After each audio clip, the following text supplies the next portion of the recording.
ஸ்ரீமதே ராமானுஜாய நமஹா. ஞானானந்தமயம் தேவம் நிர்மலஸ்படிகாக்குலிம் ஆதாரம் சர்வ வித்யானாம் அயக்ரீவம் உபாஸ்மகே. அனைவருக்கும் இனிய வணக்கம்.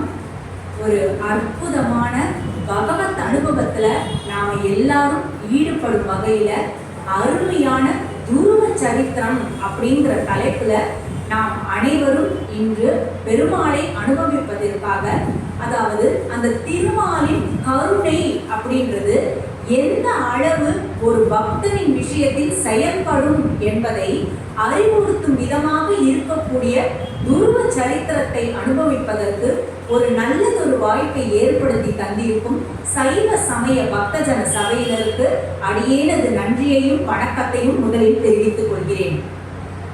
ஸ்ரீமத் பாகவதத்தில் வரக்கூடிய ஒரு அற்புதமான சரித்திரம் தான் இந்த துருவனின் சரித்திரம்.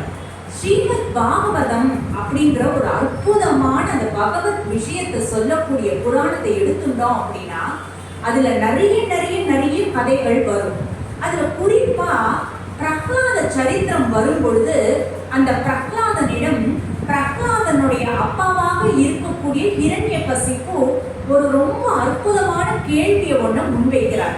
என்ன அப்படின்னா, பிரஹ்லாதா, உன்னை நான் இத்தனை மாதங்களாக குருகுல வாசத்துக்கு அனுப்பி வச்சு நிறைய விஷயங்களை கத்துக்குவான்னு அனுப்பி வச்சேனே, அந்த குருகுல வாசத்துல நீ கற்றுக்கொண்ட விஷயங்களில் மிக மிக உத்தமமான விஷயம் எது, உனக்கு பிடித்த விஷயம் எது அப்படின்னு கேட்ட பொழுது அதற்கு பிரகலாதன் சொன்னானா, அப்பா, நான் அந்த குருகுலத்துல கத்துட்டதிலேயே அற்புதமான உயர்வான விஷயம் என்ன தெரியுமா, பகவானிடம் நாம் செலுத்தக்கூடிய நவவித பக்தி அப்படின்னானா பிரகலாதன்.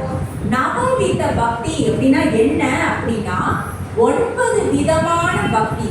அந்த நவவித பக்தி அப்படின்றது எவ்வளவு எளிமையான பக்தி, எவ்வளவு அழகான ஆழமான பக்தி அப்படிங்கிறது தான் அந்த குருகுல வாசத்திலேயே நான் கற்றுக்கொண்ட விஷயங்களில் மிக மிக அற்புதமான விஷயம் அப்படின்னு சொன்னானா பிரகலாதன்.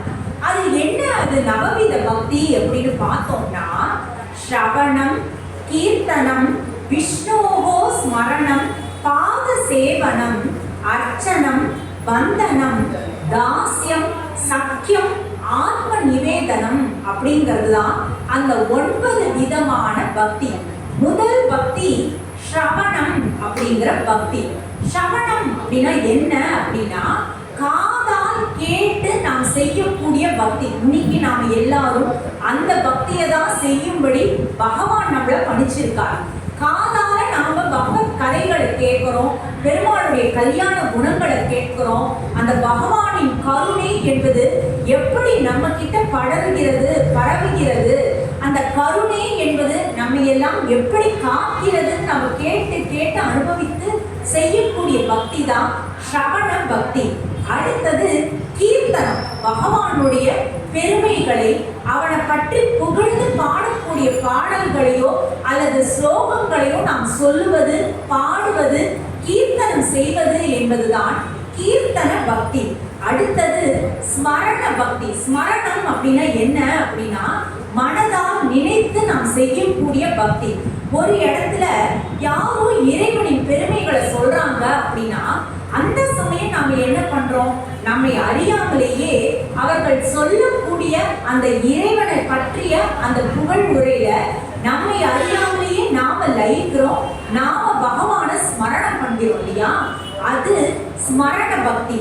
அடுத்தது பாத சேவனம். பகவானுடைய திருவடிக்கு நாம செய்யக்கூடிய சேவை அல்லது பகவத் அடியவர்களுக்கு நாம் செய்யக்கூடிய சேவை, இது எல்லாமே பாத சேவன பக்தி.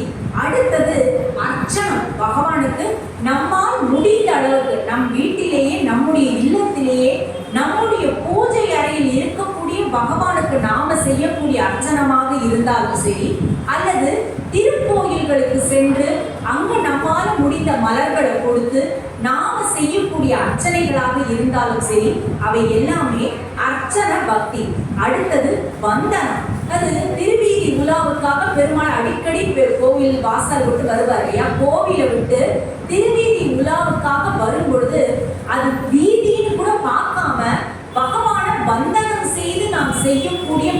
எந்த இடத்துல கடவுளை பார்த்தாலும் அந்த இடத்துல நாம விழுந்து சேவித்து செய்யக்கூடிய பக்தி தான் வந்தன பக்தி. அடுத்தது தாஸ்யம். பகவானே, உனக்கு நான் என்றுமே அடிமைப்பட்டவனாகவே தான் இருப்பேன். நீ இட்ட வழக்காகவே என்னுடைய வாழ்க்கையை நான் நடத்தி கொண்டு இருப்பேன் அப்படின்னு தாசிய பாவத்தோடு செய்யக்கூடிய பக்தி தாசிய பக்தி. எட்டாவதாக வரக்கூடிய பக்தி சக்கிய பக்தி. சக்கியம் அப்படின்னா தோழமை பாராட்டுவது. இப்ப ஹனுமாரை எடுத்துட்டோம் அப்படின்னா அவர் ராமபிரானை தன்னுடைய தோழனாகவே பாவித்தார். அந்த சக்கிய பக்தி எப்படி? என்னுடைய பெருமாள், என்னுடைய ராமபிரான் என்னுடைய தோழன். எனக்கு ஒரு கஷ்டம் வந்தாலும் சரி, சந்தோஷம் வந்தாலும் சரி, அந்த தோழமை பாவத்தோடு நான் முதல்ல அதை யார்கிட்ட பகிர்ந்துக்கணும்னு நினைப்பேன் அப்படின்னா அந்த பகவானிடம் தான் பகிர்ந்துப்பேன் அப்படின்னு ஹனுமார் தனக்கு வரக்கூடிய கஷ்டங்களையும் சந்தோஷங்களையும் முதலாக யாரை தேடி போய் பகிர்ந்துப்பார்னா ராமபிரானை நோக்கி பகிர்ந்துப்பாரா. அப்படி நாமும் பகவானை நம்முடைய தோழனாகவோ தோழியாகவோ பாவித்து செய்யக்கூடிய பக்தி தான் சக்கிய பக்தி. ஒன்பதாவது பக்தி என்ன அப்படின்னா ஆத்ம நிவேதனம். இதை நான் நிவேதனம் செய்கிறேன், அதை நான் நிவேதனம் செய்கிறேன் என்பதையெல்லாம் தாண்டி பகவானே, என்னுடைய ஆத்மாவையே உனக்கு நான் நிவேதனம் செய்கிறேன், சரணாகதி செய்கிறேன், உன்னுடைய சரணத்தில் என்னையே நான் அர்ப்பணித்து பக்தி செய்கிறேன் அப்படின்னு அந்த ஆத்மாவையே நிவேதனம் செய்வதுதான் ஆத்ம நிவேதனம் என சொல்லக்கூடிய ஒன்பதாவது பக்தி. இப்படி அந்த பக்த பிரகலாதன் தன்னுடைய தந்தையான ஹிரண்யகசிபுவிடம் நவவித பக்தி அப்படின்னு இந்த 9 விதமான பக்திகளை ரொம்ப அழகா அடுக்கி சொன்னான். இன்னைக்கு நாம பார்க்கக்கூடிய இந்த துருவனுடைய சரித்திரத்துல பார்த்தோம் அப்படின்னா 5 வயது நிரம்பிய பாலகனான அந்த துருவன் எப்படி அந்த திருமாலிடம் இந்த நவவித பக்தியில எத்தனை விதமான பக்திகளை எவ்வளவு அழகா காமிச்சிருக்கான் அப்படிங்கறத ரொம்ப அழகா நமக்கு ஸ்ரீமத் பாகவதம் காமிச்சு கொடுக்கிறது. ஸ்ரீமத் பாகவதத்தில் வரக்கூடிய 4வது ஸ்கந்தத்தில் தான் இந்த துருவ சரித்திரம் அப்படிங்கிறதே வருது. இந்த துருவ சரித்திரத்தை ஆரம்பிக்கும் பொழுதே என்ன அப்படின்னு சொல்லிட்டு ஆரம்பிக்கிறார் அப்படின்னாக்க, பிரம்மா உலகத்தை படைச்சார் இல்லையா, அந்த பிரம்மா உலகத்தை படைக்கும் பொழுது அவர் படைத்த முதல் ஆண்மகன் யார் அப்படின்னா ஸ்வயம்புவ மனு அப்படிங்கிறவர் தான் முதல்ல பிரம்மா படைத்தார். அந்த ஸ்வயம்புவ மனுவுக்கு 2 மகன்கள் பிறந்தார்கள். ஒருத்தர் பேரு பிரிய விரதன், இன்னொருத்தர் உத்தான பாதன்.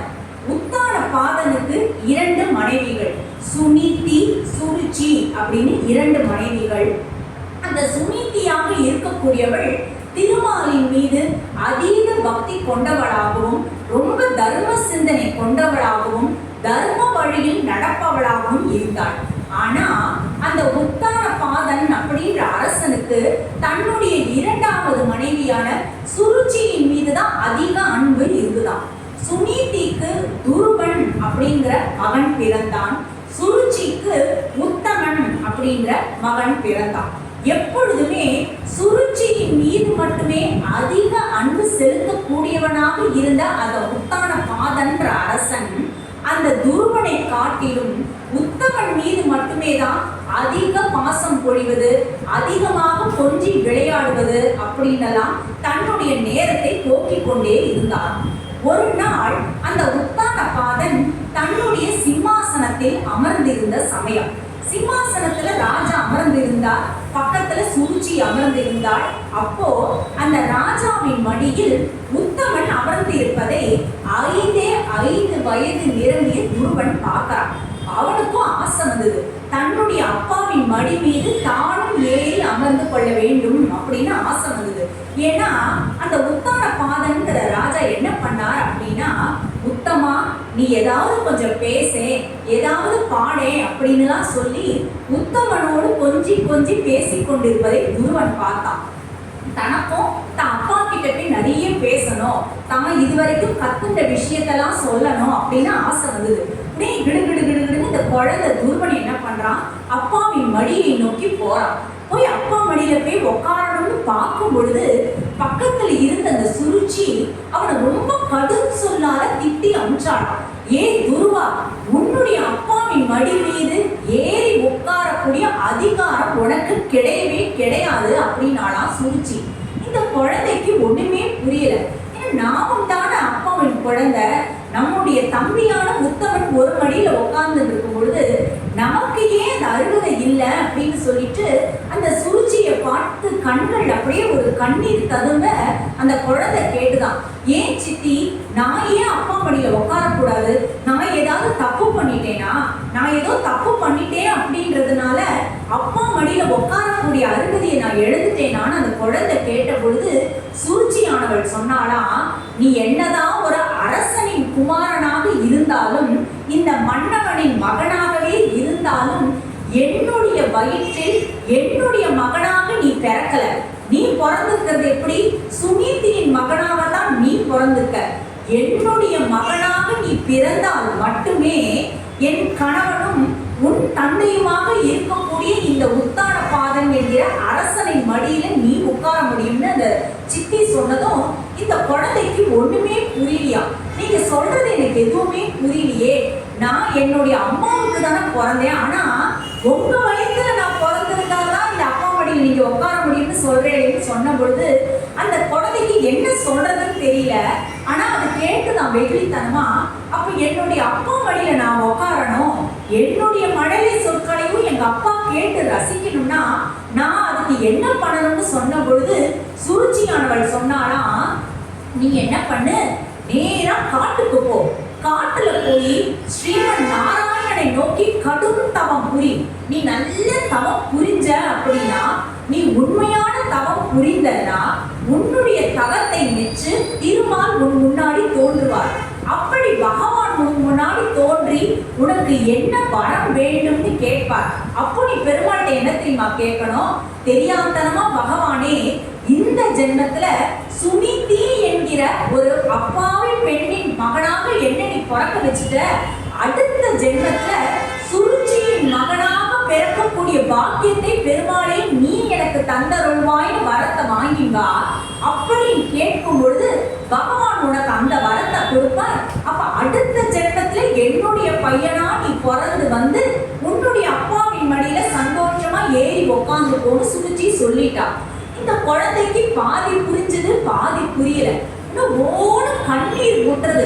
சித்தி இப்படி சொல்லிட்டாளேங்கிறது ஒரு கவலை, இன்னொன்னு தன்னுடைய அப்பா தான் ஆசாசியா ஓடி வந்தோம், ஆனா இந்த சித்தி இவ்வளவு கடும் சொல் பேசிய பொழுது கூட அவளை எதிர்த்து ஒரு வார்த்தை அப்பா பேசல.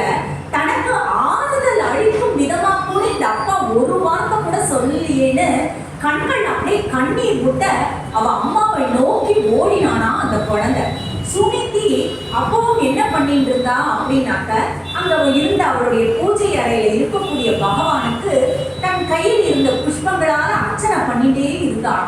இந்த குழந்தை இப்படி அழுதுன்னு ஓடி வரத பார்த்ததுமே அப்படியே அர்ச்சனைய பாதியிலே நிறுத்தினவ, ஏன்பா துருவா, ஏன் இவ்வளவு கஷ்டப்பட்டு நான் அழுதுட்டு வரேன், ஏன் கீழே விழுந்துட்டியா, இல்ல யாராவது ஏதாவது உன்னை சொல்லிட்டாளான்னு கேட்ட பொழுது அந்த குழந்தை சொல்லித்தான், இந்த சித்தி இப்படி சொல்லிட்டா, என்னவே கடும் தவம் நீ புரி, அப்பதான் நீ அடுத்த ஜென்மத்துக்கு என் குழந்தையா பிறப்பேன்னு சொல்லிட்டாமா அப்படின்னு சொன்ன பொழுது ஒரு நிமிஷம் அந்த சுனிதியானவள் எப்படிப்பட்ட ஒரு உத்தமமான தாய் அப்படிங்கிறத ஸ்ரீமத் பாகவதம் நமக்கு காமிச்சு கொடுக்குறது.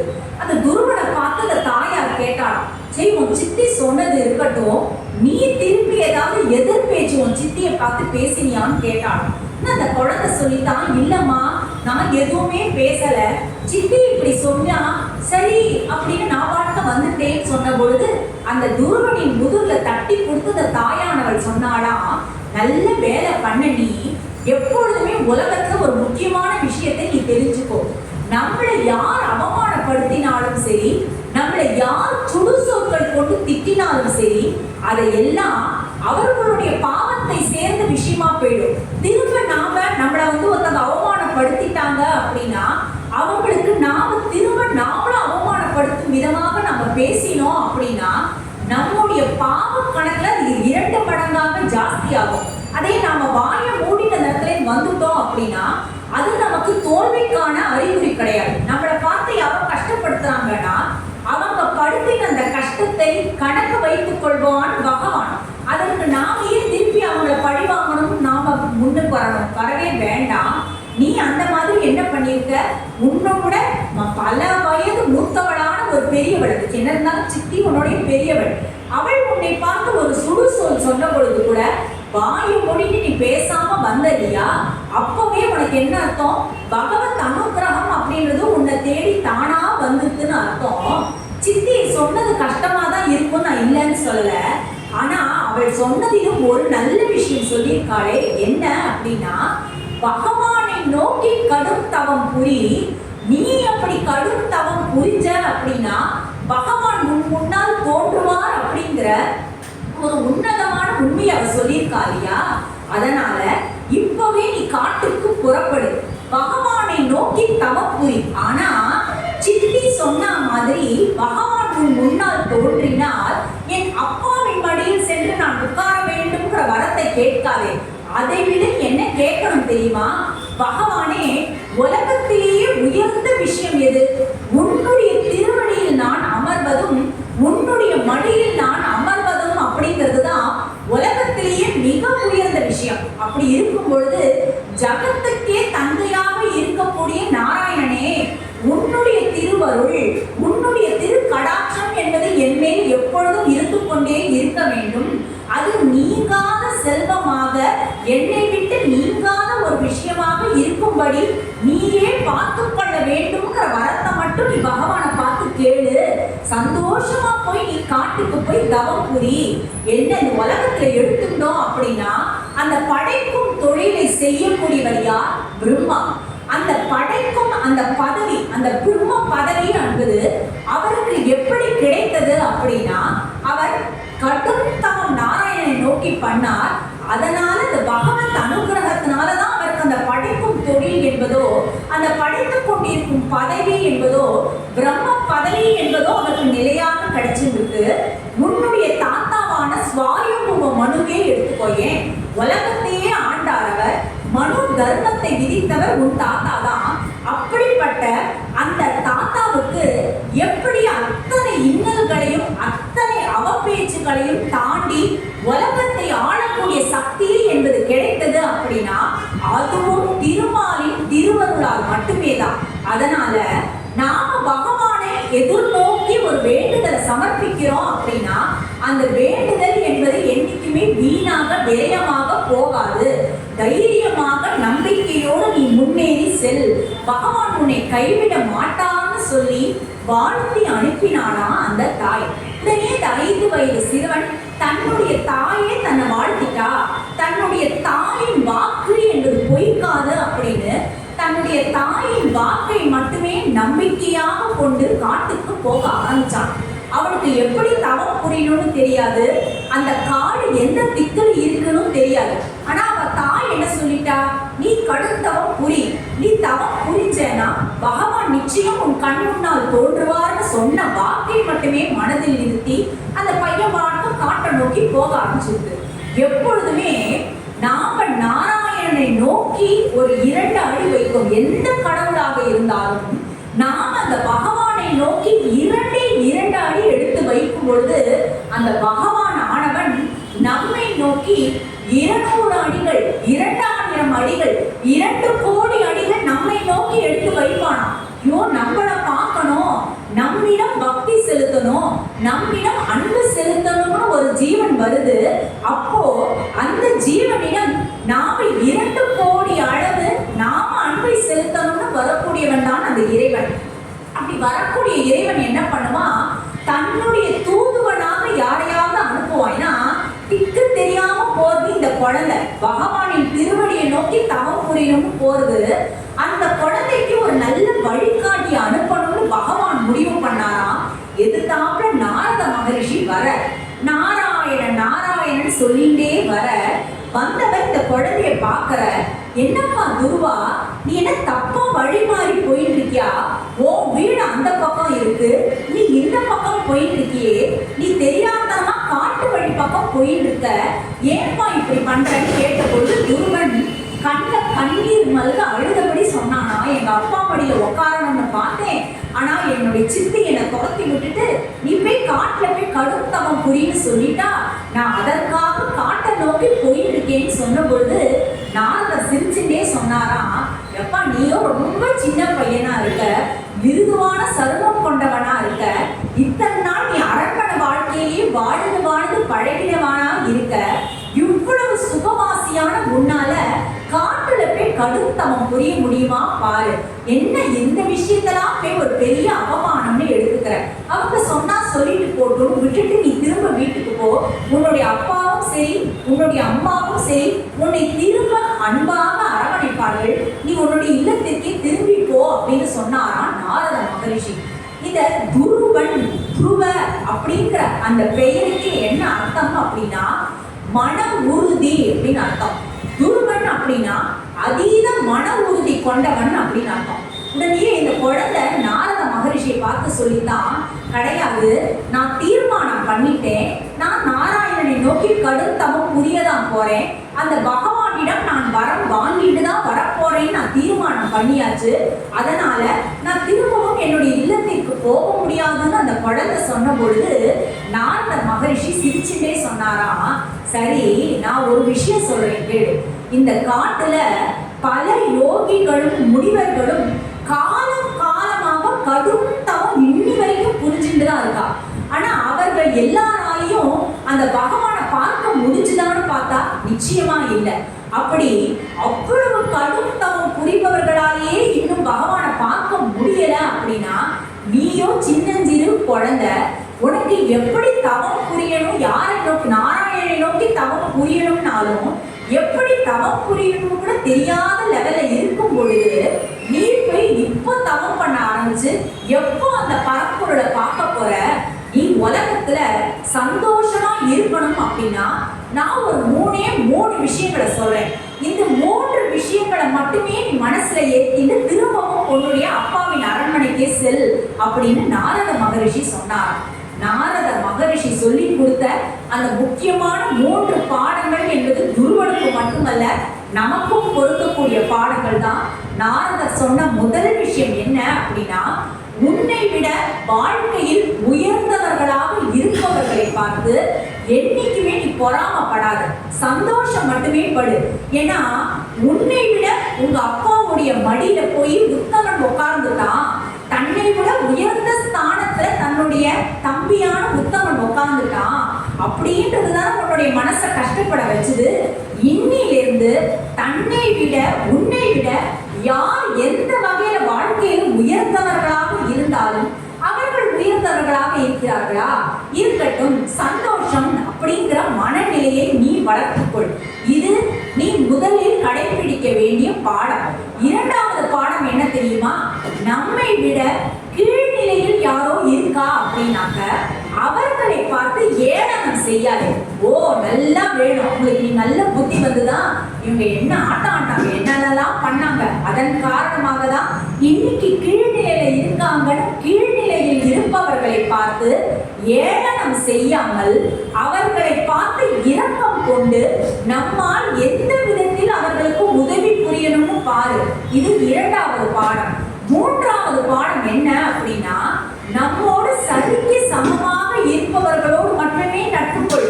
அவர்களோடு நட்பு கொண்ட அப்படின்னா தேவையில்லாமல் அவங்க வந்து இப்படி இவங்க இப்படி அப்படிங்கிற அந்த கம்பேரிசன் மனப்பான்மை என்பதே உனக்கு வராது. ஏன்னா நீ சரிக்கு சமமானவர்களோடு பழகும் பொழுது, நல்ல சத்சங்கத்தில் ஈடுபடும் பொழுது உனக்குள் கெட்ட எண்ணங்கள் என்பதோ கெட்ட செயல்கள் என்பதோ வராது. இந்த 3 விஷயங்களை மட்டுமே நீ மனதில் நிறுத்தி கொண்டு அரண்மனையை நோக்கி போ அப்படின்னு நாரதர் சொன்ன பொழுது இந்த குழந்தை சொல்லித்தான், நாரத மகரிஷியே, உத்தமனம் பார்த்து நான் பொறாமலாம் படல, அவன் அப்பா மடியில உட்கார்ந்து இருக்கானா உட்காரட்டும், ஆனா எங்க அம்மா என்ன சொன்னா, இதை விட உயர்வான ஸ்தானம் எதுன்னு எங்க அம்மா எனக்கு பெரிய உண்மையை இன்னைக்குதான் சொல்லி கொடுத்தா. எது உலகத்திலேயே உயர்வான விஷயம், அந்த பகவானின் திருவருள் என்பது நமக்கு கிடைப்பது, அந்த பகவானின் திருவருளுக்கு நாம் பாத்திரமாக இருப்பது, இந்த உயர்வான விஷயம் விஷயம் அடைவதற்கு நாம் என்ன முயற்சி செய்ய வேண்டும் அப்படின்றத எங்க அம்மா சொல்லிட்டாலையா. எங்க அம்மா என்ன ஆசைப்பட்டா, நான் உயர்வான ஸ்தானத்தை எட்ட வேண்டும்னு எங்க அம்மா ஆசைப்பட்டா. அந்த பகவானின் திருவருளுக்கு நான் பாத்திரமாகணும்னு எங்க அம்மா ஆசைப்பட்டா. அம்மாவுடைய ஆசையை நான் நிறைவேற்றுறேன்னு சொல்லி நான் கிளம்பி வந்துட்டேன். அதனால நான் தவம் புரிய போகத்தான் போறேன், நீங்க என்ன ஆசீர்வாதம் பண்ணுங்கன்னு சொல்லித்தான் அந்த குழந்தை. ஆச்சரியப்பட்டு போனாராம் நாரத மகரிஷி. இந்த பகவத்கீதையை எடுத்துட்டோம்னா அதுல எத்தனையோ பாடங்களை கிருஷ்ண பரமாத்மா சொல்லியிருப்பார். அதுல எத்தனையோ சின்ன சின்ன கதைகள்லாமும் வரும். அதுல வரக்கூடிய ஒரு அற்புதமான கதை என்னன்னா, இந்த மகா விஸ்வாசம். என்னுடைய பகவான், என்னுடைய இறைவன், நான் வேண்டக்கூடிய கடவுள் எனக்கு சோதனைகள் தருவான். அது என்னுடைய கர்ம வினைகளால் வரக்கூடிய சோதனை. ஆனா அந்த பகவானை நான் பற்றி இருக்கும் பொழுது அந்த சோதனைகளை எல்லாம் அந்த பகவானை நீக்க பெற செய்வான்.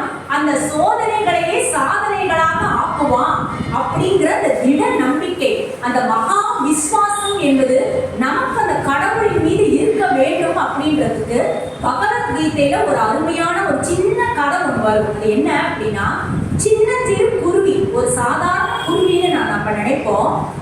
அந்த குருவி என்ன பண்ணித்தான், கடற்கரையோரம் சில முட்டைகளை இட்டுட்டு சென்றதாம். அது கொஞ்ச நேரத்துல என்ன ஆச்சா, அந்த சமுத்திர அலைகள்லாம் ஓங்கி வந்து முட்டைகளை எடுத்துக்கொண்டு சென்று விட்டது. இந்த குருவிக்கு என்ன பண்றதுனே தெரியல.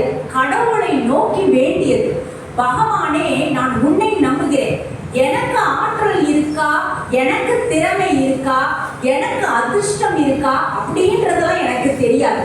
எனக்கு தெரிஞ்ச ஒரே ஒரு விஷயம் என்ன தெரியுமா, நான் உன்னை வேண்டினேன், உன்னை நான் நம்பினேன் அப்படின்னா எந்த முட்டைகளை மீட்டுவதற்கான அந்த ஆற்றலை, திறமையை, அதிர்ஷ்டத்தை நீயே கொடுப்பாய் அப்படின்ற நம்பிக்கை எனக்கு தெரியும். அதனால நான் உன்னை மட்டுமே நம்பி நான் என்ன பண்ண போறேன் தெரியுமா, இந்த கடலில் இருக்கக்கூடிய, இந்த சமுதிரத்தில் இருக்கக்கூடிய அத்தனை நீரையும் வற்ற செய்ய போகிறேன். நான் இந்த நீரெல்லாம் வற்ற பண்ணிட்டேன் அப்படின்னா என்னுடைய முட்டைகளை நான் திரும்ப எடுத்துக்கொண்டு வருவதற்கு அது ஏதுவாக இருக்கும் அப்படின்னு நம்பி, கடவுளே நீயே துணை, கடவுள் துணை அப்படின்னு சொல்லிட்டே அந்த குருவி அந்த அழகால அந்த சமுத்திர தண்ணீர் கொஞ்சம் கொஞ்சமா உறிஞ்சு உறிஞ்சு உறிஞ்சு திருப்பி நான் எடுத்துறேன்னு சொல்லி பண்ணிட்டே இருக்கலாம். இது சாத்தியமான காரியமா? ஒரு மனிதன் நினைத்தால் கூட சமுத்திரத்தை வற்றம் எடுக்க முடியாது. ஒரு குருவி போய் இப்படி பண்றதேன்னு சொல்லி சுற்றி இருக்கக்கூடிய மற்ற பறவை இனங்களும் சரி, அங்க இருந்த ஆமைகள், இன்னும் மனிதர்கள்லாம் கூட பார்த்து சிரிச்சாங்களாம். நீங்க யார் வேணா சிரிச்சுக்கங்க, நான் என்னுடைய திறமையை மட்டுமே நம்பி இந்த விஷயத்துல ஈடுபடல. நான் யாரை நம்பி இந்த முயற்சியில ஈடுபட்டிருக்கேன், கடவுளை நம்பி இந்த முயற்சியில ஈடுபட்டிருக்கேன்னு சொல்லித்தான். எல்லாரும் சிரிச்சாங்களாம். நீ கடவுளை நம்பியே முயற்சியில ஈடுபடுறேனாலும் கொஞ்சமாவது அதுல ஒரு புத்திசாலித்தனம் இருக்கணும் இல்லையா? நீ செய்யற விஷயம் பைத்தியக்காரத்தனமா இருக்கேன்னு எல்லாரும் சிரிச்சாங்களாம். பல மணி நேரங்கள் ஆச்சா. கடவுளே நீயே துணை, கடவுளே நீயே துணைன்னு இந்த குருவி பார்க்க தன்னுடைய அழகான தண்ணியை எடுத்து போட்டுட்டே இருக்கலாம். தூரத்துல இருந்து கடவுளே துணை, நாராயணா துணைன்னு சொல்லி சொல்லி சொல்லி பண்றத நாரத மகரிஷி காதுல விழுந்தாச்சு. கடவுளோட தூதுவனாக வரக்கூடியவர் நாரத மகரிஷி.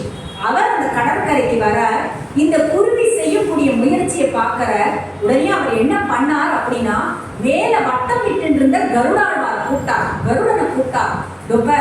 நாராயணனே கதி, பகவானே கதின்னு நம்பி அந்த குருவி ஒரு சிறு முயற்சி செய்யறது.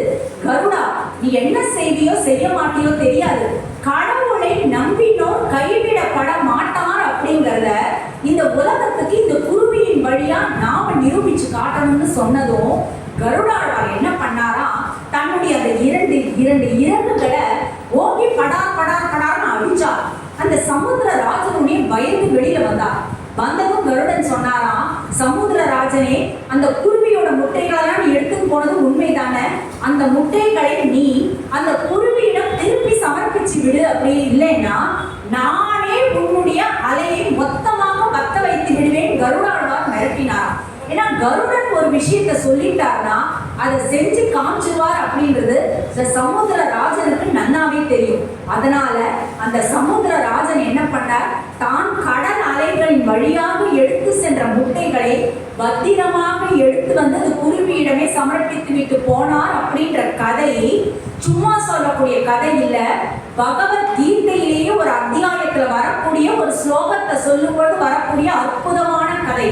அப்படி இந்த சிறுவன் துருவன் என்ன பண்ணினா, மகா விசுவாசம் எனக்கு இருக்கு, என் மீது நம்பிக்கை இல்லை, நான் யாரை பற்றி இருக்கிறேனோ அந்த பகவான் என் கண் முன்னால் தோன்றுவார் அப்படின்னு அந்த கடவுளின் மீது எனக்கு திடமான நம்பிக்கை இருக்கு, மன உறுதி இருக்குன்னு சொன்னதும் நாரதர் அந்த குழந்தையோடைய அந்த மன உறுதியை பாராட்டும் வகையில ரொம்ப சந்தோஷப்பட்டார். அப்போ அந்த குழந்தையை கூப்பிட்டு சொன்னாராம், துருவா, சரி நீ எங்கேயோ போய் தவம்லாம் பண்ணாத, ஆண்டாண்டு காலமாக யுகம் யுகங்களாக எல்லாரும் எங்க போய் தவம் புரிவா தெரியுமா? எந்த ஒரு புனிதமான இடம்னா யமுனை கரையில் இருக்கக்கூடிய மதுவனம் அப்படின்ற காட்டுக்கு போய் நீ தவம் புரிய ஆரம்பி. அப்படி கடுமையாக தவம் புரிய ஆரம்பிக்கும் பொழுது அந்த மதுவனத்துல உன்னை தேடி மதுசூதனான மகாவிஷ்ணு பெருமாள் கட்டாயமாக பிரசன்னம் ஆவார் அப்படின்னு நாரத மகரிஷி சொன்னார். உடனே துருவன் என்ன பண்ணா, சரி மகரிஷியே, நான் யமுனை கரைக்கே போறேன், ஆனா அந்த பகவானுடைய ரூபம் எப்படி இருக்கும்னு எனக்கு தெரியலையே. எங்களுடைய இல்லத்துல எங்க அம்மா பூஜை அறையில பகவானை வச்சு வழிபாடு பண்றதெல்லாம் நான் பார்த்திருக்கேன். ஆனா இது வரைக்கும் நான் தவம் தியானம் எதுவுமே பண்ணதில்லை. நான் கண்ணை மூடிட்டேன் அப்படின்னா அந்த பகவானுடைய ரூபத்தை நான் எப்படி மனசுல நிறுத்திக்கணும்னு எனக்கு சொல்லுவோம்னு சொன்ன பொழுது நாரதர் சொன்ன ஒரு அற்புதமான ஸ்லோகம். இந்த ஸ்லோகத்தெல்லாம் நாம காதால கேட்டோம் அப்படின்னாலே பரம புண்ணியம். பாகவதத்துல வரக்கூடிய அற்புதமான ஸ்லோகம். அந்த கடவுள் பகவான் நாராயணர் என்பவர் எப்படி இருப்பார் அப்படிங்கிறத ஸ்ரீமத் பாகவத ஸ்லோகமே நமக்கு காமிச்சு கொடுக்கிறது. எப்படின்னா பகவான் எப்படி இருப்பார்னா, பிரசாதாபி முகம் சாஸ்வத் பிரசன்ன வதனேட்சணம் சுனாசம் சுபூர்வம் சாரு கபோலம் சுரசுந்தரம். பிரசாதாபி முகம் அப்படின்னா அந்த பகவானுடைய திருமுக மண்டலம் அப்படிங்கிறது எப்பொழுதும் சிரித்த முகமாவே இருப்பாராம் கடவுள். ஏன்னா நம்ம கோவிலுக்கெல்லாம் போறோம் அப்படின்னா நாம வேணா 1000 மனக்கவலைகளை சுமந்துட்டு மூஞ்சியை தொங்க போட்டுட்டு பல சமயங்கள் கவலைகளோட போவோம். ஆனா அந்த சன்னதியில இருக்கக்கூடிய பகவானின் அந்த முகம் திருமுக மண்டலம் அப்படின்றது எத்தனை வெயில் அடிச்சாலும் சரி, எத்தனை புயல் அடிச்சாலும் சரி, எத்தனை பக்தர்கள் வந்தாலும் சரி, ஏர்லி மார்னிங்கே இந்த பகவானுடைய சன்னதியை திறந்து விட்டு இன்னைக்கு சேவையில திரைய திறந்தாலும் சரி, எவ்வளவு நாளி நம்ம எவ்வளவு நேரம் கழிச்சு பகவானை என்னைக்கு பார்த்தாலுமே அந்த கடவுளுடைய அந்த திருமுக வதனம் அப்படின்றது எப்படி இருக்கு? பிரசாதாபி முகமாக பிரசன்ன வதனமா இருக்கு இல்லையா? அப்படி இருக்கக்கூடிய பிரசாதாபி முகமா இருப்பார் பகவான். முதல்ல நீ நினைச்சுக்கோ. அடுத்தது சாஸ்வத் பிரசன்ன வதனேட்சணம். சாஸ்வதமாக நிரந்தரமாக அவனுடைய வதனத்தில், அதாவது அவனுடைய முகத்தில் இருக்கக்கூடிய கண்கள், ஏக்ஷணம், ஏக்ஷ ஐஷ அப்படின்னாலே கண்கள் அப்படின்னு அர்த்தம். நம்ம பகவானை சொல்லும் பொழுது என்ன சொல்லுவோம்? அரவிந்தாக்ஷன் அப்படிம்போம். அரவிந்தம் அப்படின்னா தாமரை, ஈஷ அக்ஷம் அப்படின்னாக்க திருவிழி. அவனுடைய அந்த திருவிழி அப்படின்றது எப்பொழுதுமே மலர்ந்த தாமரை மலர் போலவே பிரசன்னமா இருக்குமா. எப்பொழுதுமே சந்தோஷமாக சிரித்த முகத்தோடு இருக்கக்கூடிய பகவான் அவனுடைய முகத்தில் இருக்கக்கூடிய அந்த திருவிழி, திரு கண்கள் என்பது எப்பொழுதுமே பிரசன்ன வதனேக்ஷணமா இருக்கும்னு நினைச்சுக்கோ. அடுத்தது சுனாசம். நாசம்னா மூக்கு, சூனா அழகு, அழகான கூர்மையான முகத்தை கொண்டவன் பகவான் நீ உருவகப்படுத்திக்கோ. அடுத்தது சுபுருவம், அழகான புருவத்தை கொண்டவன் நீ நினைச்சுக்கோ. அடுத்தது சாரு கபோலம். சாரு அப்படின்னா அழகான அப்படின்னு அர்த்தம். சாரு கபோல அப்படின்னா அழகான கண்ணங்களை கொண்டவன். சுரசுந்தரம். சுரசுந்தரம்னா அற்புதமான சுந்தரன், அற்புதமான அழகன். அவனை தாண்டி இந்த உலகத்துல அழகானவன் யாருமே இல்லைங்கிற அளவுக்கு அவ்வளவு பகவான். அப்படிப்பட்ட சிரித்த முகத்தோடு பகவான் இருப்பான். அந்த சிரித்த முகத்தோடவே உன்னை பார்த்துட்டே இருக்கான். அந்த புன்னகை மாறாத முகத்தோடு அந்த கருணை விழிகளோடு உன்னை பகவான் பார்த்துட்டே இருக்கான். அப்படிங்கிற ஒரு ரூபத்தை தியானம் பண்ணி நீ பகவான மனசுல நிறுத்து அப்படின்னு முதல்ல சொன்னாராம் நாரத மகரிஷி. அடுத்தது, பெருமான் கையில என்னென்னலாம் வச்சுட்டு இருப்பார், எப்படி இருப்பார் பகவான் அப்படின்னு இந்த குழந்தை கேட்ட பொழுது அடுத்த அடையாளங்களாக நாரதர் சொல்லுவதை போல் ஸ்ரீமத் பாகவதத்தில் வரக்கூடிய ஸ்லோகம் ஸ்ரீவத் சாங்கம். ஸ்ரீவத் சாங்கம் அப்படின்னா நாம கடவுளை நாராயணர் என்ன சொல்லுவோம் அப்படின்னா திரு மறு மார்வன் அப்படிங்கும். என்னன்னா தன்னுடைய திருமார்பில் ஸ்ரீ ஆகிய மகாலட்சுமியை மறுவாக கொண்டவன். தன்னுடைய திருமார்பில் மறுவில் மகாலட்சுமியை ஸ்ரீயை கொண்டவன். அதனாலேயே ஸ்ரீவத் சாங்கன். அவன் ஸ்ரீவத் சாங்கம்.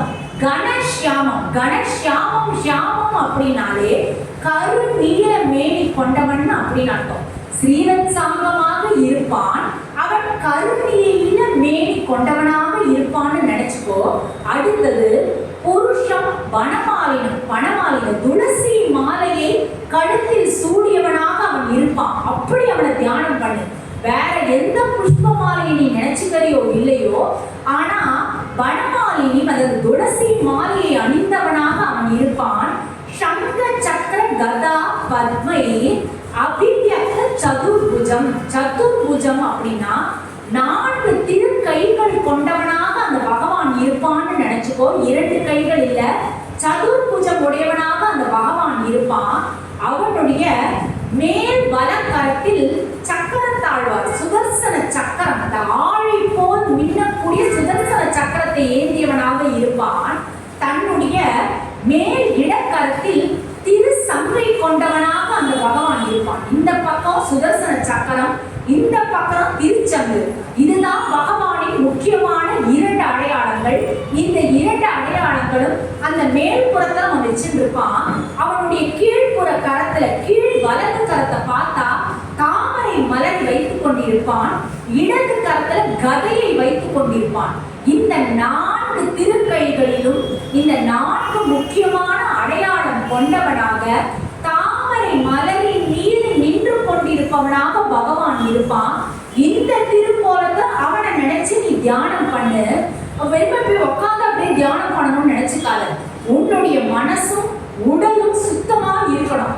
யமுனை நதியில் நீராடு, காலம் காத்தால நீராடு. அது ஜில்லுன்னு இருக்கே, குளிருதே அப்படின்லாம் நினைக்கவே கூடாது. ஏன்னா நீ பகவான அணுக போற, பகவான் உன்னிடத்துல வரணும் அப்படின்னா அந்த பகவானுக்கு தக்கபடி ஒரு புனிதமான ஆத்மாவா நாம மாறணும் இல்லையா? போனா போறதேன்னு நமக்காக பகவான் இறங்கி வராருன்னா வரக்கூடிய பகவான அவனை ஆராதிக்கும் விதமாக நாம தயாரா இருக்கணும் இல்லையா? நம்முடைய இல்லங்களிலே பாருங்க, நம்மளுடைய பூஜை அறையில நமக்காக நம்முடைய இல்லத்தில் ஒருவராக நமக்காக பகவான் தினம் நித்தியம் நம்மோடு வாசம் செய்கிறார் அப்படின்னா அந்த பகவானுக்கு நாம என்ன செய்யணும்? டெய்லி நம்மளால முடிஞ்ச ஒரு சின்ன நைவேத்தியம், வெறும் சாதம் பருப்பு காமிச்சா கூட போதுங்கிறார் பெருமாள். எனக்கு நீ இதை தான் கொடுக்கணும், நீ டெய்லி சக்கரை பொங்கல் பண்ணணும், அதை பண்ணணும், இதை பண்ணணும்னு கேட்கல. நாம டெய்லி என்ன சமைக்கிறோமோ அந்த உணவை பகவானே இது முதல்ல உனக்கு நீ சாப்பிடுன்னு சொல்லி அந்த பகவானுடைய திருமுன்பே அந்த பிரசாதத்தை வச்சு இந்த மணி அடிக்கும் பொழுது வெறும் சாதம் என்பது கூட அங்க பிரசாதமாக மாறி விடுகிறது. நம்ம கண்ணுக்கு தெரியாமலேயே பகவான் என்ன பண்றார்? நாம நைவேத்தியம் பண்ணிட்டோம் பொழுது அந்த உணவை பகவான் சாப்பிடுகிறார். சாப்பிட்டு தன்னுடைய திருவருளை அந்த சாதத்தில் நிரப்புகிறார். அப்போ என்ன ஆகுது? பகவானுக்கு சமர்ப்பித்து விட்டு நாம் சாப்பிடும் பொழுது நம் குடும்பத்தில் இருப்பவர்கள் அனைவரின் மீதும் அந்த பகவானின் திருவருள் என்பது தானாகவே கிடைத்து விடுகிறது. சாதத்தின் வழியாக, பிரசாதமாக ஆன வெறும் சாதத்தின் வழியாக. அப்படிப்பட்டவன் பகவான். எனக்கு நீ வேற ஒண்ணுமே பண்ண வேண்டாம், வெறும் தண்ணியை கொடு, 2 இலைகளை கொடு, ஏதோ உன்னால் ஆன புஷ்பத்தை போடுதான் பகவான் சொல்றான். அப்படி இருக்கக்கூடிய அந்த பகவானை நீ என்ன பண்ணணும்? யமுனை நதிக்கரையில் நீராடி நீ அமரணும். உட்கார்ந்ததும் நீ பெருமாளை நோக்கி தியானம் பண்ற இல்லையா? அந்த காட்டுல உனக்கு துளசி இலை கிடைச்சா ரொம்ப சந்தோஷம். அப்படி இல்லையா வேற ஏதேதோ செடிகள் தான் அங்க இருக்கா, அந்த செடிகளின் பெயர்களோ அந்த மரங்களின் பெயர்களோ கூட உனக்கு தெரியலையா? பரவாயில்ல பகவானே, இந்த இலைகளையே உனக்கு நான் துளசி இலையாக நினைத்து சமர்ப்பிக்கிறேன் சொல்லி தினமும் உன்னுடைய மனசுக்குள்ள வந்து உட்கார போறாரு பாரு அந்த பகவான். அவருக்கு நீ அதை அர்ச்சனை பண்ணு. அதே மாதிரி கிடைச்ச பூக்களை இது வாசமா இருக்கா வாசமா இல்லையாண்டா பார்க்காத, பாசமா நீ அந்த பூக்களை அந்த பகவானின் திருவடியில சமர்ப்பி. இது மட்டும் பண்ணா போராதுப்பா, முதல்ல பசியையும் ருசியையும் நீ அடக்க தெரியணும். நீயோ சின்ன குழந்தை, உங்க அம்மா உனக்கு வேளா வேலைக்கு ஆசாசையா பால் சோறு நெய் சோறு லட்டு எத்தனையோ விஷயங்களை அரண்மனையில உனக்கு ஆசாசையா ஊட்டி இருப்பா. ஆனா நீயோ பகவானை நோக்கி கடுத்தவம் புரியற அப்படின்னா உனக்கு வேளா வேலைக்கு யாரும் கொண்டு வந்து எதையும் கொடுக்க மாட்டா. உனக்கு தானா பக்கத்துல கிடைக்கும்னா அதுவும் கிடைக்காது. அதனால நீ உபவாசம் இருக்க கற்றுக்கொள்ள வேண்டும். அந்த உபவாசத்தை நீ இப்படிதான் செய்யணும் நீ அப்படிதான் செய்யணும்னு நான் சொல்லிட்டேன் அப்படின்னா தவமே எனக்கு வேண்டாம்னு நீ திரும்பி போயிடுவ. உன் மனதிற்கு தகுந்தபடி நீ எப்போ மனசுக்குள்ள பகவானை நிறுத்தி வச்சுட்டியோ அப்ப அந்த பகவானை நீ எப்படி உபவாசம் செய்ய வேண்டும் என்பதை அவரே சொல்லிக் கொடுப்பார். ஒரு குரு ஸ்தானத்தில் இருந்து உனக்கு சின்ன ஒரு வழியை தான் நான் காமிச்சு கொடுக்குறேன். ஆனா சீரிய வழியை சிறப்பான வழியை அந்த ஸ்ரீமன் நாராயணனே உனக்கு காட்டி தருவார். நீ நல்லபடியா தவம் புரிஞ்சு அந்த நாராயணன் திருவருள் திருக்காட்சி நீ காண பெறுவாய்னு நாரதர் அந்த குழந்தைய ஆசீர்வாதம் பண்ணிட்டு கிளம்பிடுற. உடனேயே அவர் கிளம்பினதும் அந்த நேரம் இந்த குழந்தை காட்டுக்கு போயிடுது. நாரதர் என்ன பண்ணார்னா அரண்மனைக்கு போனார். அப்போ உத்தான பாதனுக்கு தான் ரொம்ப தப்பு பண்ணிட்டோன்னு உண்மை தெரிய ஆரம்பிச்சிடும். அத்தனை வருடங்களாக தெரியாத உண்மை, தன்னுடைய முதல் மனைவியை நம்ம உதாசீனப்படுத்திட்டோம், அவள் பெற்றெடுத்த அந்த துருவன்கிற குழந்தையையும் நம்ம உதாசீனப்படுத்திட்டோங்கிற உண்மை புலப்பட ஆரம்பிக்குது. எப்பொழுதுமே நம்மள ஒருத்தவங்க கஷ்டப்படுத்துறாங்க அப்படின்னா திருப்பி நாம அவங்களை கஷ்டப்படுத்தணும்னு அவசியமே இல்லை. நம்மளை ஒருத்தவங்க கஷ்டப்படுத்தும் பொழுது நம்முடைய வினைகளே நம்மளை கஷ்டப்படுத்தும் பொழுது நாம என்ன பண்ணணும்னா பகவானுடைய சரணார விந்தங்களை இருக்க பற்றிட்டோம் அப்படின்னா நம்மை கஷ்டப்படுத்துபவர்களும் தானாக திருந்தி விடுவார்கள். நம்மை கஷ்டப்படுத்தக்கூடிய கர்ம வினைகளும் தானாக மாறி நல்ல விதமாக மாறிவிடும். அப்படிங்கிறதுக்கு உதாரணம் இந்த துருவ சரித்திரம். ஏன்னா இந்த குழந்தை நாராயணனை நோக்கி தவம் புரிய போகும் பொழுது அந்த குழந்தைய கஷ்டப்படுத்தினது யாரு? உத்தான பாதம் சுருச்சியும். உத்தான பாதம் எதையுமே சாப்பிடாம கதறி அழுதுட்டு இருந்தாரா. அங்க நாரதர் போற நீ நாரதரை பார்த்து உத்தான பாதம் சொன்னாராம், என் பையன் கோச்சிட்டு போயிட்டான். அவன் கோச்சிட்டு போனதுக்கு காரணம் நான் தான் தப்பு பண்ணிட்டேன். அந்த குழந்தை என் மேல ஆசையா உட்காரணும்னு வந்தது. என்னுடைய இந்த இன்னொரு மனைவியான சுருச்சி அவனை சீன்னு சொல்லிட்டா. அப்ப நான் அவளை தடுத்திருக்கணும் இல்லையா? நான் தடுக்காம வேடிக்கை பார்த்துட்டே அந்த குழந்தை எங்க போனானோ என்ன பண்ணானோ தெரியலையேன்னு சொன்ன பொழுது அந்த நாரதர் சொன்னாரா, அவன் நாராயணனை நோக்கி கடுத்தவன் புரிய பேர்க்கான். உத்தான பாதா இந்த உலகமே அண்ணாந்து பார்க்கக்கூடிய ஒரு பெரிய அந்தஸ்து அவனுக்கு கிடைக்க போகுது. அதனால உன்னுடைய பெருமையும் சேர்ந்து பிரகாசிக்க போறதுன்னு கவலை கொள்ள வேண்டாம். அவன் நிச்சயமா சில காலத்துல திரும்பி வருவான்னு நாரதர் மகரிஷி சொல்ல சரின்னு உத்தான பாதன் திரும்பி சுனந்தியிடமும் அன்பாக பழக ஆரம்பித்தான். இந்த குழந்தை காட்டுக்கு போயிடுது. நாரதர் சொன்னபடியே யமுனையில் நீராடியது. கையில் கிடைத்த இலைகளை பூக்களெல்லாம் கொண்டு பகவானை மனசுல நிறுத்தி தியானம் பண்ண ஆரம்பிக்கிறது. எப்படி உபவாசம் இருக்கணும்னு தெரியல. ஆனா என்ன பண்ணித்தான் முதல் மாதம் தான் தவம் பண்ண ஆரம்பிச்ச அந்த முதல் மாதம் அந்த மாசத்துல 3 நாட்களுக்கு ஒரு முறை தினமும் சாப்பிட்டா அதுக்கு பேர் உபவாசம் இல்ல. 3 நாட்களுக்கு ஒரு முறைங்கிற இடைவெளியில வெறுமை இலந்தை பழத்தையும் விழாப்பழத்தையும் மட்டுமே ஒரு வேளை மட்டுமே சாப்பிட்டுதான் அந்த குழந்தை.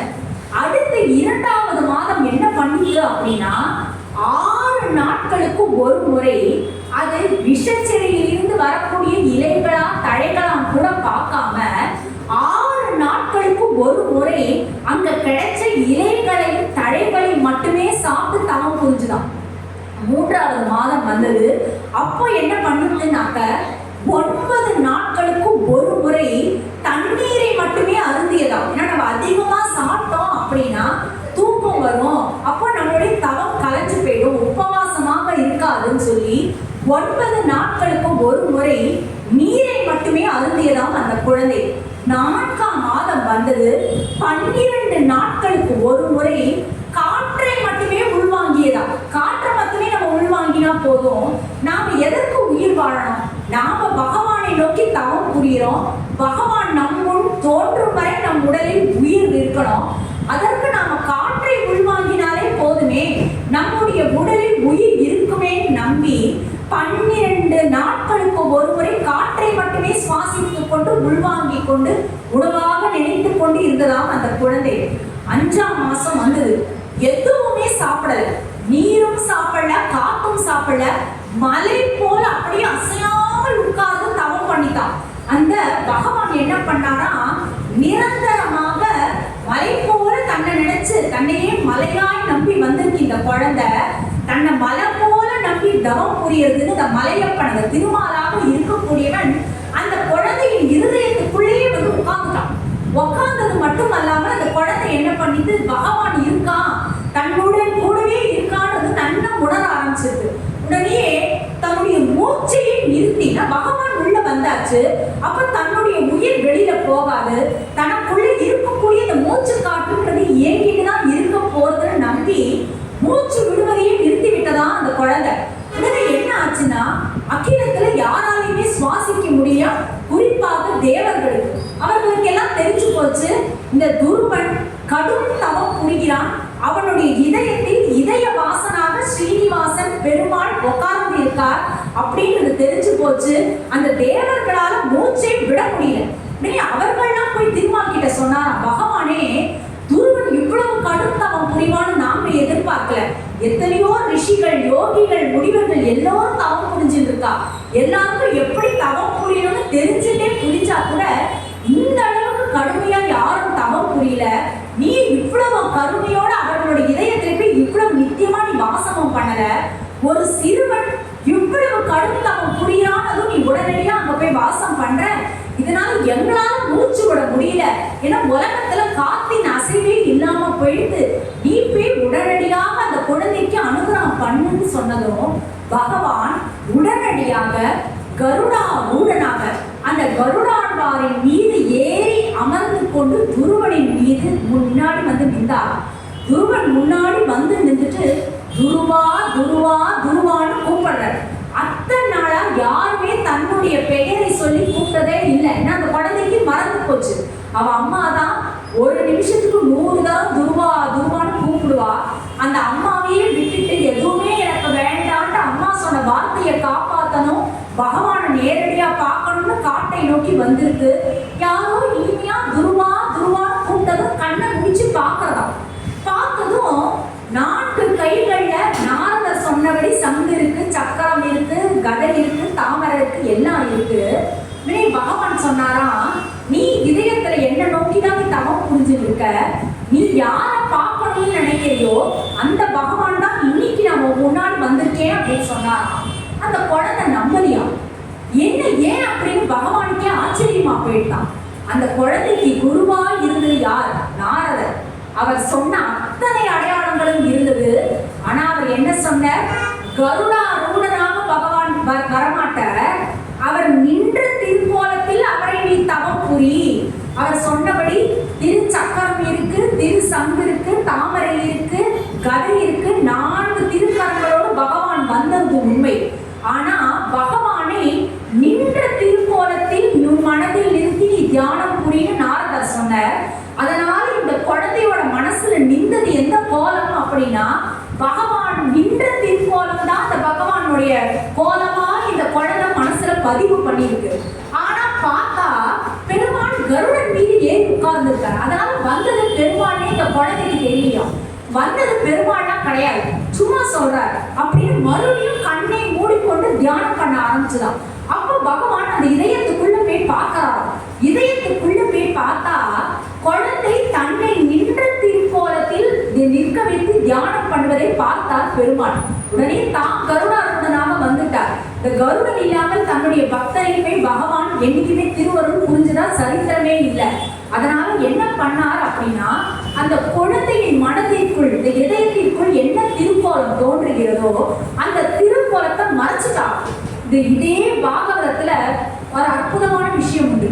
கண்ணன் பிறந்தார் இல்லையா, பரமாத்மா, கிருஷ்ண பரமாத்மா. அவர் தேவகிக்கு வயிற்றிலிருந்து உருவா வெளியில வரும் பொழுதே சதுர்புஜங்களோட பிறந்தார். 4 திருக்கரங்களோடவே பிறந்தாராம் பெரிய பெருமாள். அம்புஜேட்சணம் அப்படிம்பாரு. எப்படின்னா ரொம்ப அழகான திருக்கண்கள் கொண்டவனாக தம் அற்புதம் பாலகம் அம்புஜேட்சணம் சதுர்புஜம் சங்க கதா யுதாயுதம் அப்படின்னு திருசங்கோடையும் திருச்சக்கரத்தோடையும் 4 திருக்கரங்களோடையும் அந்த அம்புஜேட்சணம் அப்படின்னு தாமரை போன்ற திருக்கண்களோடையும் பிறந்தாராம் பெருமாள். பார்த்ததும் தேவகி பயந்துட்டாராம். பகவானே, உன்னை பார்த்தா எல்லோருக்கும் அபயம் அளிப்பவன் நீ, எல்லோருடைய பயங்களையும் அழிப்பவன் நீ. ஆனா நீ இப்ப என்ன பண்ணிருக்க தெரியுமா? இந்த மாதிரி ஒரு திருக்கோலத்தோட நீ பிறந்து எனக்கு மகனா பிறந்து நான் தான் ஸ்ரீமன் நாராயணன் காட்டி கொடுக்கிற திருக்கோலத்துல பிறந்திருக்கே. 4 திருக்கைகளோட நீ இப்படி போனேன்னா கம்சன் உடனடியா கண்டுபிடிச்சு கொண்டுட மாட்டானா? அதனால அம்மாவான நான் உன்னிடம் சரணாகதி செய்கிறேன். உன்னுடைய 4 திருக்கைகளையும் நீ மறைச்சுக்கணும். நீ கம்ச வதம் புரிகிற வரைக்கும் நீ 2 கைகளோடவே இருக்கணும்னு தேவகியானவள் சரணாகதி பண்ணாலாம் பகவான் கிட்ட. அப்படி தேவகி சொன்னா அப்படின்றதற்காகவே தன்னுடைய 4 திருக்கைகளையும் மறைத்து கொண்டு 2 கைகளோடு மட்டுமே இருந்தானாம் பரமாத்மா கிருஷ்ணா. அப்படி என்ன பண்ணிருக்கான், இந்த குழந்தையோட தன்னுடைய அந்த ரூபம் 4 திருக்கரங்களோட இருக்கு. தன்னோட நின்ற திருக்கோலத்தில் பார்த்துருக்கு குழந்தை. தன்னை எந்த இருக்கையில வச்சு பார்த்துருக்குன்னா தாமரை ஆசனத்தை நிக்க வச்சு இந்த குழந்தை பார்த்துருக்கு. தன்னை கருடன் மேல உட்கார வச்சு இந்த குழந்தை பார்க்கலங்கிறதுனாலேயே அந்த குழந்தையின் இதயத்திற்குள் இருந்த ரூபத்தையே மறைச்சுதானா பகவான். இந்த நேரம் நம்மளுடைய மனசுக்குள்ள தோன்றினாரே பகவான், அவர் இப்போ காணமே நினைச்சு அந்த குழந்தை கண் விழிச்சு பார்க்கும் பொழுது அந்த முகம் இருக்கு, கை இருக்கு, கால் இருக்கு. கருடாரூடனாகவே பகவானை பார்க்கறது வந்திருப்பது பகவான் தான் தெரிஞ்சு போச்சு. சாஷ்டாங்கமாக பகவான் அப்படி கீழே விழுந்து செடிச்சு அழகான் குழந்தை. பெருமாளே, நீயே என் கண் முன்னாடி நிக்கிற, ஆனா உன்னை எப்படி ஸ்தோத்திரம் பண்றதுன்னு கூட எனக்கு தெரியலையே. எங்க அம்மா சொல்லியிருக்கா, நம்முடைய கிரகங்கள்ல பூஜை அறையில பகவானை பார்த்தா கூட வெறுமா பகவானை பார்த்து நிக்க கூடாது. அந்த பகவானுக்கு நாங்க தெரிஞ்ச ஸ்லோகங்களை சொல்லணும்னு எங்க அம்மா சொல்லுவா. நீயோ இப்ப நிஜமாகவே நிக்கிற, ஆனா உன்னை பார்த்து எனக்கு எப்படி ஸ்லோகம் பண்றதுனே தெரியலையே. அம்மா சொல்லி கொடுத்த ஸ்லோகங்கள்லாமும் எனக்கு மறந்து போச்சேப்பா. இப்படி ஒரு அப்பாவியா நான் இருக்கேன். எனக்கு குழந்தை கதறித்தான், ஏன்னா பகவானே உன்னை ஸ்தோத்திரம் பண்ண தெரியலையே. பார்த்தாராம் பகவான் தன்னுடைய திருச்சங்கால அந்த குழந்தையோட கண்ணத்தை தொட்டாராம் பெருமாள். அந்த திருச்சங்கு அந்த குழந்தையோட கண்ணத்தை பட்டுதோ இல்லையோ, அந்த குழந்தை கடகடகட சொன்ன ஸ்துதி தான் துருவ ஸ்துதி அப்படின்னு ஸ்ரீமத் பாகவதத்துல இருக்கக்கூடிய அற்புதமான ஸ்துதி. இந்த கஜேந்திரன் யானை பண்ணிருக்கும் ஒரு ஸ்துதி, குந்தியானவள் ஒரு ஸ்துதி பண்ணிருப்பா பாகவதத்தை. என்னன்னு சொல்லியிருப்பானா, பகவானே எனக்கு நீ சந்தோஷத்தை கொடுக்காதன்பா குந்தி, எனக்கு நீ நிறைய வருத்தங்களை கொடு, எனக்கு நீ நிறைய கஷ்டங்களை கொடு. எனக்கு நீ சந்தோஷத்தை கொடுத்துட்ட அப்படின்னா நான் என்ன பண்ணுவேன், சந்தோஷமா இருப்பேனே தவிர உன்னை நினைக்க மாட்டேன். இதே நீ மேலும் மேலும் எனக்கு கஷ்டங்களை கொடுத்துட்டே இருந்தேன்னா பகவானே உன்னை நான் நினைத்து கொண்டே இருப்பேன்பா குந்தி தன்னுடைய குந்தி ஸ்துதியில. அதே மாதிரி இந்த துருவன் என்ன பண்றான், பகவானே எனக்கு திடீர்னு வாக்கு வருது. இந்த நாக்கு பட்டின பயன் என்ன தெரியுமா, உன்னை நோக்கி நான் ஸ்தோத்திரம் பண்ணுகிறேனே அதுதான் இந்த வாக்கு படைத்த பயன். என்னுடைய 2 கைகளும் உன்னை இன்னைக்கு கை கூப்பி நிற்கிறது. இந்த 2 கைகள் செய்த புண்ணியம் என்ன தெரியுமா, இந்த கைகள் எதற்காக நீ கொடுத்துருக்க அப்படின்னா உன்னை நோக்கி நான் கை கூப்பி நிற்கணுங்கிறதுக்காகவே அந்த கைகளுக்கு நீ கொடுத்த பலனாக இந்த கைகளை நான் பெற்ற பலனை இதுதான் நீ உணர வச்சிருக்க. இந்த 2 கால்கள் கற்ற பலன் என்ன தெரியுமா, உன்னை நோக்கி இந்த மதுவனம் நான் தவம் பண்ண வச்ச பத்தியா நீ. இத்தனை வருடங்கள்ல என்னுடைய கால்களுக்கு என்ன பலனே நான் அறியாமல் இருந்தேன். ஆனா அந்த கால்கள் பெற்ற பலன் என்பது உன்னை நோக்கி நான் காட்டு காட்டுக்கு வந்ததா. இந்த காதுகள் பெற்ற பலன் என்ன தெரியுமா? என்னை பார்த்து நீ துருவா துருவான்னு அழைச்சியே, இதுதான் இப்படியெல்லாம் நீ எனக்கு அனுகிரகம் பண்ணிருக்கியேன்னு சொல்வதுதான் துருவஸ்துதி. சொல்லி முடிச்சதும் தனக்கு என்ன வேணும்னு கூட கேட்க தோணலையா அந்த குழந்தைக்கு. பகவானே சொன்னாரா, துருவா, நீ எதற்காக என்னை நோக்கி வந்து தவம் புரிஞ்சாயோ அந்த உயர்ந்த ஸ்தானத்தை உனக்கு நான் கொடுப்பேன். துருவ பதவி அப்படின்னு ஒரு விஷயத்த சொல்லுவோம். அது நட்சத்திரங்களிலேயே வந்து பிரகாசமான நட்சத்திரம் என்பது துருவ நட்சத்திரம். அந்த நட்சத்திரம் எந்த இடத்துல இருக்கோ அதுதான் துருவ பதவி. அந்த பதவியை இத்தனை நாள் இத்தனை நொடி வரை நான் வகித்துக் கொண்டிருந்தேன். ஆனால் துருவா, இன்னிலிருந்து அந்த பதவி உன்னை வந்து சேரும். ஆனா நான் உன்னை இப்படியே அந்த பதவிக்கு ஆட்சிக்கு போறது இல்லை. ஏன்னா உங்க அம்மா அப்பாலாம் நீ நன்னா ஆட்சி பண்றதை பார்த்து சந்தோஷப்படணும். உனக்கு நான் 36,000 ஆண்டுகள் ஆயுள் கொடுக்க போகிறேன். நீ திருமணம் புரிந்து கொள்ள வேண்டும், சம்சாரத்தில் ஈடுபட வேண்டும். அப்பையும் என்ன பண்ணணும்னாக்க, உனக்கு எத்தனை கஷ்டங்கள் வந்தாலும் பகவானின் சிந்தனை என்பது நம்மோடு இருக்கும் வரை அத்தனை கஷ்டங்களும் தானாகவே விலகிவிடும் என்பதை உலகத்தாருக்கு நீ காமிக்க வேண்டும். நல்ல ஆட்சியை நீ புரிய வேண்டும். எந்த இடத்துல பொய்மை இல்லாமல் வாய்மை என்பது இருக்கோ அந்த இடத்தை தேடி நானே வந்து அனுகிரகம் பண்ணுவேன் அப்படின்றத உலக மக்களுக்கு நீ உன் ஆட்சியின் வழியாக சொல்ல வேண்டும். அதனால நீ என்ன பண்ணணும், ஒரு பெண்ணை திருமணம் புரிந்து கொள். 36,000 ஆண்டுகள் நீ வாழ்ந்து விட்டு என்னை நோக்கி நீயே வருவ. அப்ப உனக்கு துருவ பதவி என்பது தானாகவே வந்து சேரும் சொல்லிட்டு பகவான் கிளம்பிட்டார். உன்னே இந்த சிறுவன் வரான். அந்த ஊர் எல்லையிலேயே உத்தான பாதன், சுருச்சி, சுருதி எல்லாரும் மேல தாளம் முழங்க அந்த குழந்தைய வரவேற்கிறா. உத்தான பாதன் இந்த குழந்தைக்கு இந்த மன்னன் அப்படின்ற பதவியையே பட்டாபிஷேகம் பண்ண வச்சுட்டு உத்தான பாதன் கிளம்பிடுறான். பிரம்மி அப்படின்ற பெண்ணை மணந்து கொள்கிறான் துருவன். 36,000 ஆண்டுகள் தர்ம நெறியில் பகவானை மட்டுமே சிந்தனையில் இருந்து, பகவானே நான் இந்த நாட்டை ஆளற, நீதான் ஆளற அப்படின்னு பகவானை மனதில் நிறுத்தி கொண்டு நல்லாட்சி புரிகிறான். அந்த 36,000 ஆண்டுகள் முடிவடையும் தருணத்துல பத்ரிகாசிரமம், பத்ரிநாத் சொல்றோம் இல்லையா, அந்த பத்ரிநாத்துக்கு போறோம். அந்த இடத்துல போனா இன்னும் கூட சொல்லுவாங்க, அந்த இடத்துல நம்ம கேட்டோம்னா சொல்லுவாங்க, இந்த இடத்துல தான் துருவன் மேல போனாரும் ஒரு மோட்ச உலகத்துக்கு போனாரும் நமக்கு காட்டுவாங்க. அந்த பத்ரிநாத்துக்கு போறான். போய் நின்றதுமே ஒரு விமானம் வந்து இறங்குகிறது. யம தர்மராஜனின் தலையில் காலை வைத்து விமானத்துக்கு ஏறினாராம் துருவ மகாராஜா. துருவ மகாராஜனா ஆயிட்டார். அப்போ பாதி தூரம் விமானம் போகுது. அப்போ துருவன் சொல்றான், எனக்கு இந்த அளவுக்கு பேரும் புகழும் கிடைச்சிருக்குன்னா அதுக்கு காரணம் யார்? என் தாய். என் தாய் தான் அன்னைக்கு என்ன சொன்னா, காட்டுக்கு போ, பகவானை நோக்கி நீ தவம் புரி, உனக்கு உலகத்திலேயே சிறந்த இடம் கிடைக்கும் எனக்கு காட்டி கொடுத்தவள் அல்லவா தாய்.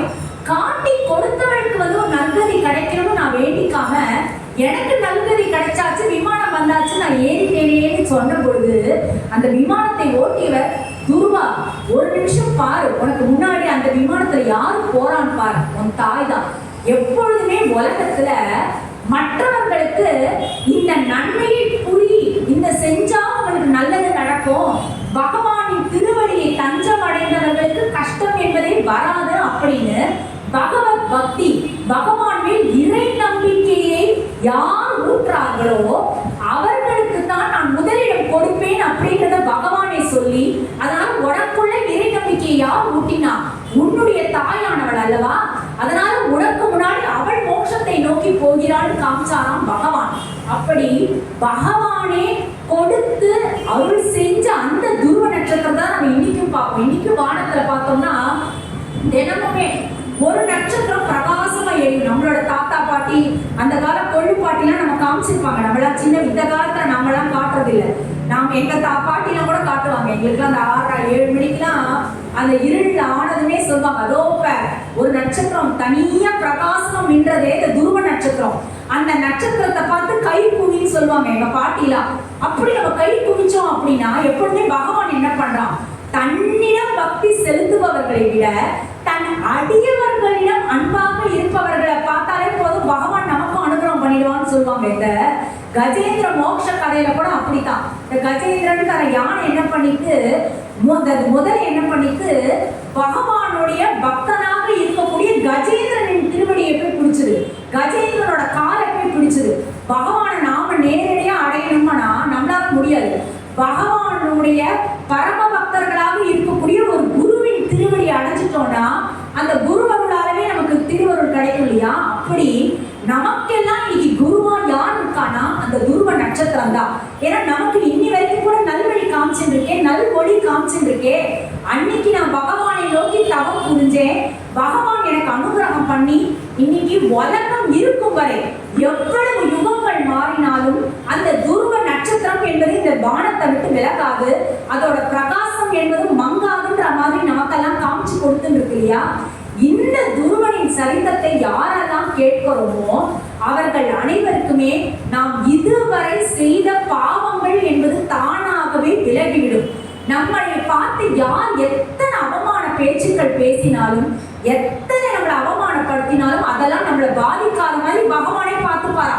நாம திருப்பி பேசுறோம்னு அர்த்தம் இல்லை, நம்முடைய மன வலிமையை அந்த பகவானை மேலும் ஏற்றுவாராம். இந்த துருவ சரித்திரத்தை கேட்கும் பொழுதெல்லாம் நம்முடைய இல்லங்களில் நிச்சயமாக சுப நிகழ்ச்சிகள் என்பது தானாகவே வந்து சேரும்.